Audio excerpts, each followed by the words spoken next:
rekan media yang berkesempatan hadir pada hari ini, pertama-tama kami mengucapkan terima kasih untuk kesabarannya karena dari pagi berusaha untuk mencarikan informasi atau berita terakurat terkait dengan perkembangan penanganan perkara yang sedang kami tangani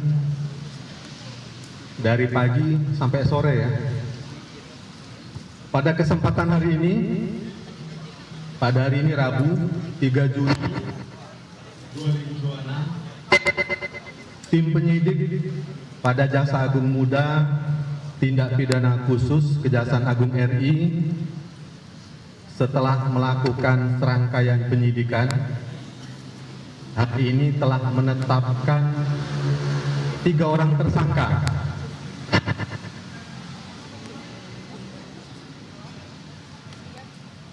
dalam perkara dugaan tindak pidana korupsi, penyimpangan tata kelola program makan bergizi gratis atau MBG pada Badan Gizi Nasional atau BGN pada tahun 2025 sampai dengan tahun 2026.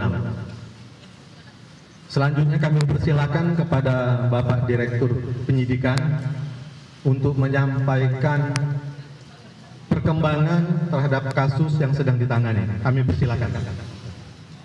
Terima kasih. Terima kasih pada teman-teman media semua. Bahwa pada hari ini, Rabu, tanggal 3 Juni 2026, berdasarkan surat perintah Direktur Penyidikan, tanggal 29 Mei 2026, perihal penyidikan perkara dugaan tindak pidana korupsi, tata kelola program makan bergizi gratis atau MBG pada Badan Gizi Nasional tahun 2025 sampai dengan tahun 2026, tim penyidik pada Jampitsus telah melakukan pemeriksaan terhadap beberapa orang saksi, diantaranya adalah 3 orang saksi yaitu atas nama Saudara DH selaku Kepala Badan Gizi Nasional periode bulan Agustus 2024 sampai dengan 2 Juni 2026, Saudara SS selaku Wakil Kepala BGN bidang operasional pemenuhan gizi periode 17 September 2025 sampai dengan 2 Juni 2026, dan Saudara LP selaku Wakil Kepala BGN bidang operasional bidang pengembangan organisasi dan dukungan kelembagaan periode 22 Oktober 2024 sampai dengan 2 Juni 2026. Bahwa setelah melalui serangkaian pemeriksaan tersebut, Saudara DH, Saudara SS, dan Saudara LP sebagai saksi, dan berdasarkan 2 alat bukti yang cukup yang diperoleh tim penyidik, maka tim penyidik menetapkan Saudara DH selaku Kepala Badan Gizi Nasional, Saudara SS selaku Wakil Kepala Badan Gizi Nasional bidang operasional pemenuhan gizi, dan Saudara LP selaku Wakil Kepala BGN bidang pengembangan organisasi dan dukungan kelembagaan sebagai tersangka dalam penyidikan dugaan tindak pidana korupsi tata kelola program makan bergizi gratis pada Badan Gizi Nasional tahun 2025 sampai dengan tahun 2026.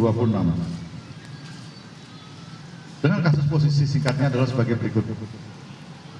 Bahwa sejak tanggal 6 Januari 2025, pemerintah telah melaksanakan program MBG makan bergizi gratis atau disingkat MBG yang merupakan program prioritas nasional yang diselenggarakan melalui Badan Gizi Nasional dalam bentuk pemberian makan bergizi secara gratis dengan tujuan pemenuhan angka kecukupan gizi atau AGG anak sekolah dengan total anggaran tahun 2025 sebesar 85,27 triliun dan tahun 2026 sebesar 268 triliun yang bersumber dari APBN.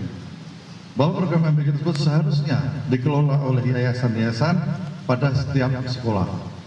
Namun pada faktanya yayasan-yayasan yang ditunjuk sebagai mitra SPPG merupakan yayasan yang dijadikan sarana untuk kejahatan dan terafiliasi dengan pejabat atau pegawai BGN yang tidak memenuhi syarat untuk menjadi mitra SPPG, namun tetap ditunjuk dengan cara dilakukan pengaturan verifikasi pada portal mitra BGN dengan adanya atensi dari tersangka.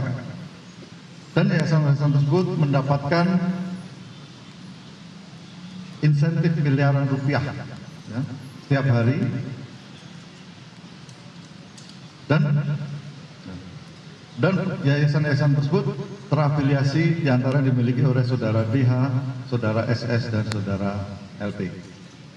Bahwa selain menggunakan yayasan yang terafiliasi tersebut, saudara DH bersama-sama dengan saudara SS dan saudara LP dalam melakukan proses pengadaan baik barang dan jasa di BGN secara melawan hukum, melakukan intervensi kepada BPK, sehingga dalam penyusunan KAK pengadaan barang dan jasa pada BGN tidak disusun sesuai kebutuhan real di lapangan dan adanya markup harga pengadaan, sehingga terjadi kerugian yang tidak mendukung operasional pelaksanaan MBG. Di antaranya, 1.